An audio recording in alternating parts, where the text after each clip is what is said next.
नमस्कार मंडळी, आज आपण जाणून घेणार आहोत M.2 NVMe आणि M.NVMe ह्या दोघांमधला फरक काय आहे। M.2 हा जो प्रकार आहे ह्यामध्ये 2 नॉच असतात, इथे आपण बघू शकता।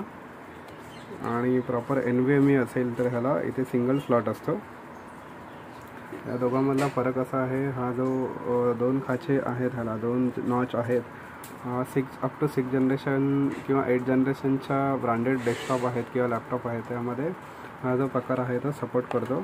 आणि अप टू 8 जनरेशन तुमच्याकडे लॅपटॉप किंवा डेस्कटॉप असेल तर त्यामध्ये NVMe SSD आहे ती आपल्याला सपोर्ट करते। स्पीडच्या बाबतीत जाणून घ्यायचं झालं तर अप टू 550 Mbps स्पीड मिळतो आपल्याला M.2 NGFF या प्रकारामध्ये। आणि up to 2000 Mbps write speed भेटतो आपल्याला NVMe मध्ये।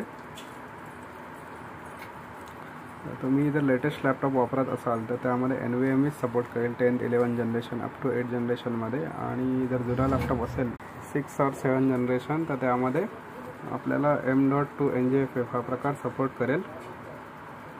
तुम्ही प्रत्येक ऑफिशियल वेबसाईटवरतीही बघू शकता, ज्या ब्रँडेडचा डेस्कटॉपचा मदरबोर्ड असेल किंवा ब्रँडेड डेस्कटॉप असेल त्याच्या ऑफिशियल साईटवरती चेक करू शकता कुठला प्रकार सपोर्टेड आहे त्या मदरबोर्डमध्ये किंवा लॅपटॉप डेस्कटॉपमध्ये। अशा टेक्निकल अपडेट्स आणि व्हिडिओसाठी तुम्ही माझ्या चॅनल लाईक, शेअर आणि सबस्क्राईब करू शकता। थँक्यू।